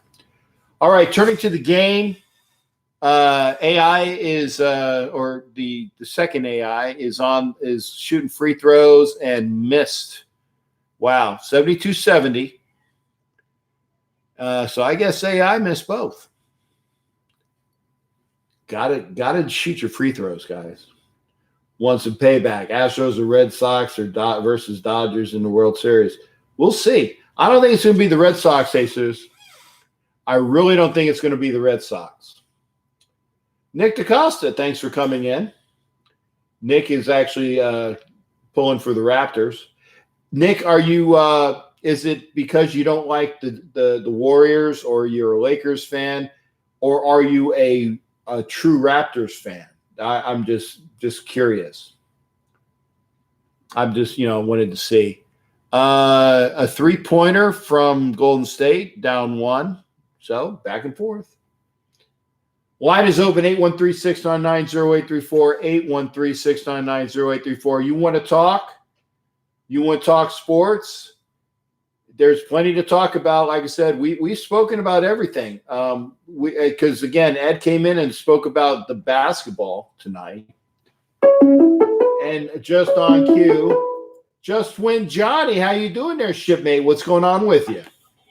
Hey, Captain, how's it going? I'm just hanging out, watching the game as I can. I can't watch the game when I'm doing comments, so I do it. I watch it as I can, but I'm trying to get as much of it here. Whoa! Wonderful long-range 3-pointer. Game is tied 76-all. So yeah. I'm flipping back and forth from the Yankees to this game. I've been working. Sorry, I texted you before, and then I realized I'm like, oh, he's probably on the show. I'll call in. yeah, call in, man. That's the best way to do it. Yeah, I get what you're saying now. We can have a YouTube sign as well next to it so that everyone can see the call-ins. Yeah, big and bold. I got the one that you sent me today. I wanted to see if we can change have that same one, but have it so that there are like 2 versions of it where it's instead of let's talk football, it says intelligent sports talk. Yeah, that's no problem. We can talk about that. Let's talk about the game right now. I think I know you're not a Warriors fan, and I know you're not a Raptors fan. So who are you pulling for in this? Well, I'm pulling for the Warriors, and one of the reasons why is actually it's strange, but two of the teams that play in Oakland are original Philly teams. So that's why I don't mind the A's. I like the A's because where did the A's start out? Philadelphia. Where did the Warriors start out? Philadelphia. And of course, obviously me being a Raider fan, so it's kind of like that kindred spirit, that I have with the Warriors. I do like, as a whole, basketball is not my, obviously, of the four major sport. Actually, it's number 5 because, again, I actually put college football ahead of it. So it goes pro football, and then hockey. Then baseball and college football are tied for like 3 and 4. So then you add basketball at 5. So, I like to watch it, but I don't like to watch until this time of year because the rest of the season doesn't really mean shit.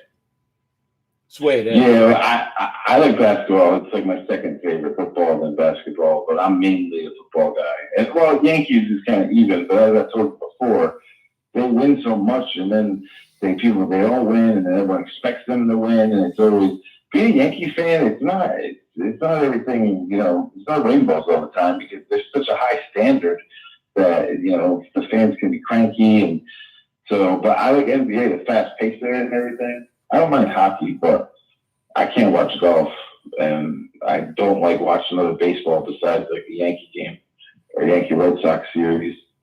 But basketball is exciting to me. But I also grew up, Yukon country, and I used to go. I had a ton of friends that went to school there, so I partied there. I was there when they won the championship with Jake Vasco and Rip Hamilton, and the whole campus went nuts. They had this parking lot called the X lot. They were flipping cars over, couches were on fire because they beat Duke. Like the firemen were partying with the students. It was insanity because it took them so long to get over the hump and beat. They were fighting Duke for years, and finally they won it. That Connecticut went nuts. That was pretty cool to experience. I was young. I was in college. Being the fact that you had UConn and both between Jim Calhoun and Gino Auriemma, you had two of the best coaches at one school for both the men's and the women's program. I mean, it would be fantastic to go there just for that. It's kind of like going to Duke, knowing that you're going to the school and have Coach Krzyzewski there. I actually was one of the fortunate ones. A friend of mine's daughter graduated from Duke, and I was there at her graduation. And Mike Krzyzewski was the keynote speaker, and it was strange because Krzyzewski even said that this was the very first time that he was speaking at Duke because he had not done it in the past. So I got a chance to see Mike Krzyzewski giving the keynote address at Duke that day. It was wonderful, because again, I love Mike Krzyzewski. Can't stand Duke. I'm a UNC guy when it comes to that, but I admire Mike Krzyzewski. So, when good coaches make you tune into the program, and that's if you can find that in you, you might not really like the team, but if you can admire the coaches that make you want to root for them. That's why I was always a UNC guy, because I loved to watch Dean Smith. And then, of course, the Tar Heels way back when under Dean would always have great teams. Yeah. I mean, Calhoun, I respect Gino Auriemma. Obviously, he did some Patriots kind of stuff right there. I mean, beyond that, if you look at it, that's not professional football, but in the realm of college women's basketball, what he did was insanity. I'll be honest, I never really watched it. I root for them, but when the men's team would get fired, it's always exciting. And Calhoun was he was a damn good coach. That guy, he just had a system, and he just works hard. He made the players work hard. Because they had the Whalers when I was a kid. Then when I was in college, there was talks that the Patriots were going to go to Hartford, Connecticut, on this waterfront, or kind of close to it. They ended up building the UConn football stadium, and they went D1. So it's been it's weird because Connecticut doesn't. Well, now they have the women's NBA team, but they don't have the Whalers were stripped away, and it's nothing. So I live right next to the Bridgeport Bluefish, the minor league team. They're gone. There's the Sound Tigers right next door to them. I can actually see it out my window. The hockey team, that's for the Islanders. There's the Wolfpack in Hartford. They have good minor league teams, but they don't. It's kind of sad that they don't have anything. I mean, granted, we're right near New York. I mean, I'm really close to New York. I'm right on the skirts of it, but Connecticut should have something. Yeah, and it's I'd like to go up to and see go up to Connecticut sometime, but I've been through New York. I remember going up there one time. I drove up to. I want to make sure. Actually, I think I met somebody in between. I drove up from New York, and they drove down from Maine, and we met in Connecticut and hung out there for a little while. But I'd like to actually, see Connecticut. I heard really good things about it, but just never been up there. I'll hang out with you if we ever do that there, Johnny. Yeah, no, there's definitely. I didn't realize too. The city I was born in for Highline was the world. They won the world championships a bunch of times.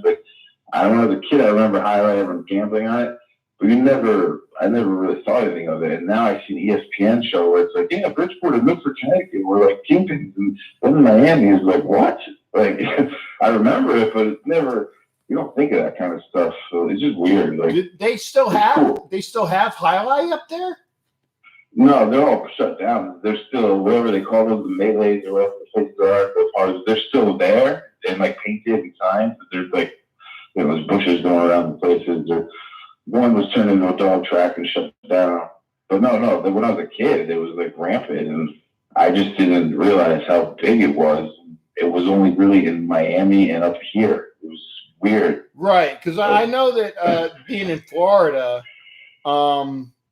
they had highlight was obviously big down here.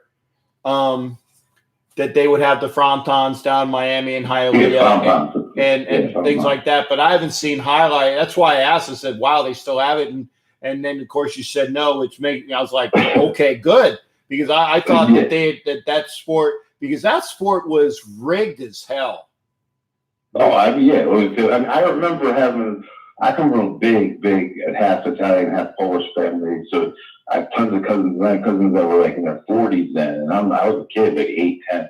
So, and I remember they were like big time gamblers. It was a big time. So as a kid, I could realize it. It was my father was like, "Oh, don't mind that," but he didn't want me to know anything about highlight. I just found it amusing when I'm watching Sports Center eat like 30 for 30 kind of thing on ESPN, and it's talking about like Bridgeport team to get highlight. I was like, what the? It's strange. Yeah. And Milford and Hartford, like it's weird, but it's pretty cool. I just wish they had a hockey team here. I mean, there's good hockey around this area. There's good basketball around this area, but New York overshadows it. Well, like I said, if I get up there, man, I'm gonna look for you, and we can hopefully do something together. Yeah. I mean, I'm definitely going to the Jets game. You should come to that game. Are you going to the Jets game? Yes, I will be at the Jets game. Yeah, I'll definitely see you there. I mean, I was very close to there. Well, that's the unique part. Yeah, and again, this is the gentleman that does my graphics, so hopefully I'll get a chance to get them all printed out. I don't think I'm going to have it for tomorrow because I don't know how much of a lead time you need to give FedEx, but they should be able to do it on demand. If you walk in there, they may have to shrink it a little bit for you, but they should have capabilities to do it at this size. I made it. They should be able to do the same day for you, right there. Okay, well, I'll find out maybe tomorrow. Hopefully get it done, but hopefully I'll have the new graphic up for the Sunday show. Hopefully, and if not, like I said, any of those other things you throw at me there, Johnny, they're gonna go up as soon as I get them, brother. Yeah, I'm just working through other stuff. I'm blessed that Jalen Richard's agent.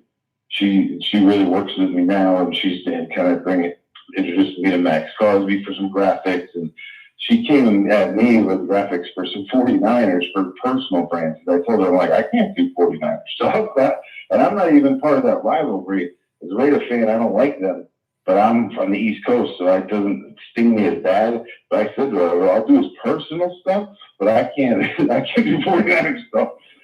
Yeah. So. And like I said, any time that you have a chance that you throw my name at them and they want to come on board, I'll be more than happy to have them on for everybody. I'm sure we would all enjoy it. Oh yeah, I mean that would be great. Right now, I just got to kind of get the graphic stuff done for him. I'm curious to see how Jalen's his training camp turns out. Should be pretty cool. I like Rocker Richard. I'm a big fan. That first run that he busted, that just sticks with me. That was because he that whole training camp, he fought for the job. He was impressing people, and then that was a tight game, and that dude just blasted this run like in his home area.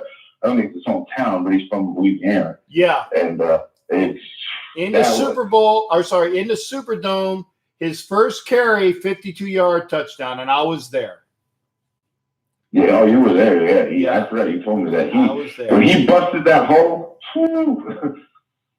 It was on. He was gone. It was gone. Hey, Johnny, what else you got for me there, brother? That's about it, man. Enjoy the rest of this game. I just want to touch base. I'm just working as usual, watching sports. So I'll be in touch. Okay. Well, thanks for the call in. And remember, folks, if you want some really good things to watch or really good things that you're going to enjoy graphically, you're going to get them from my man, Johnny Bertola. Thanks, man. All right. And check out, it's, was it One Nation?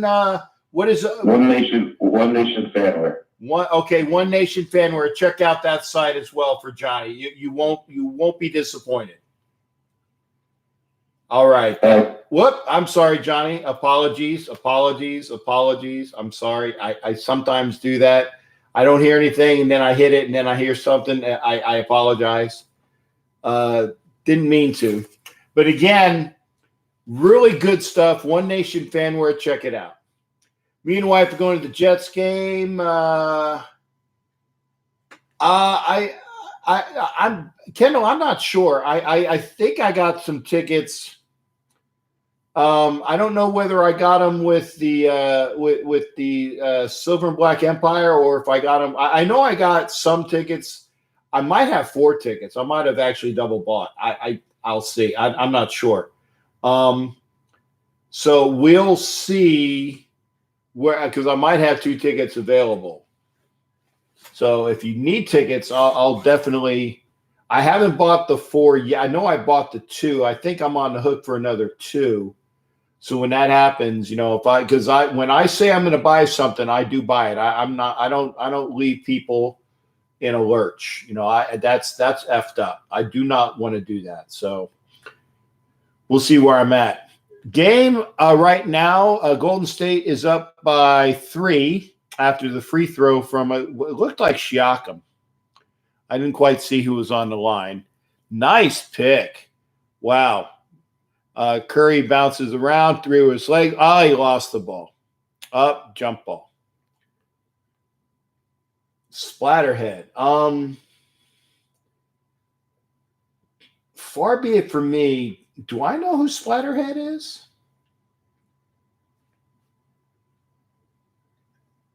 I don't know. Do I know Splatterhead? I might know Splatterhead. I know that's how it sounds bad. I hate saying those names don't. I'm sure I know them. I just don't know what I know them as. Going to see him Saturday. Can't ask him about some seats. Yeah, who's Splatterhead?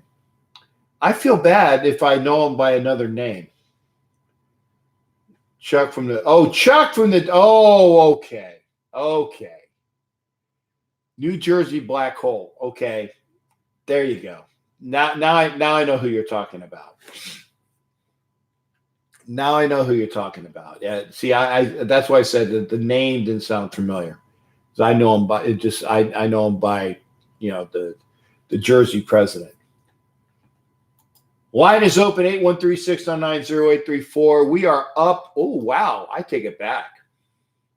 We are up we're actually near a hard break. We've been on for 2 hours.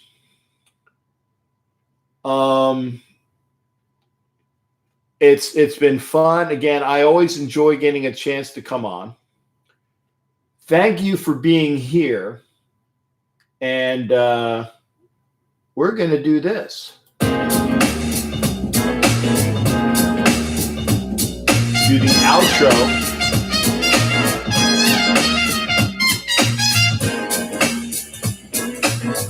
And I've enjoyed the show.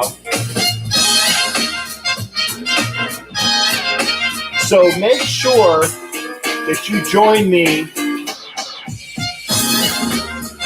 for my next show. There you go. Always love to have some Captain Jack in there. Thanks for joining me.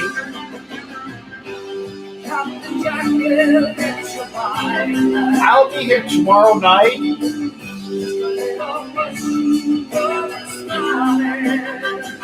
It'll be a midnight Eastern show. And we'll do that for the folks that get a chance to don't get a chance to sit, stay up all the time. But what we'll do is this, like I said, it'll be midnight Eastern time. And we'll do the show then, which will be 9 o'clock for the West Coasters. So make sure you're here. We'll talk sports. I want to talk Raiders, but again, that's up to y'all. And hopefully we'll have some more people come on out for the show as well. Always enjoy being out here for you. Remember, you call in, we talk about what you want. So if you've got something that you're not hearing, knock out the caller. 5 minutes, knock them out. That's what's beautiful about it. You can knock out the. I'm your captain. I will be here tomorrow night. Make sure you're here. Again, midnight. And again, if you haven't seen the Lincoln Kennedy interview, if you haven't seen the Reggie Kinlaw interview, make sure you get on over there and listen to it. It's really great. We'll see you guys next time. That'll be tomorrow night. Take care, everybody.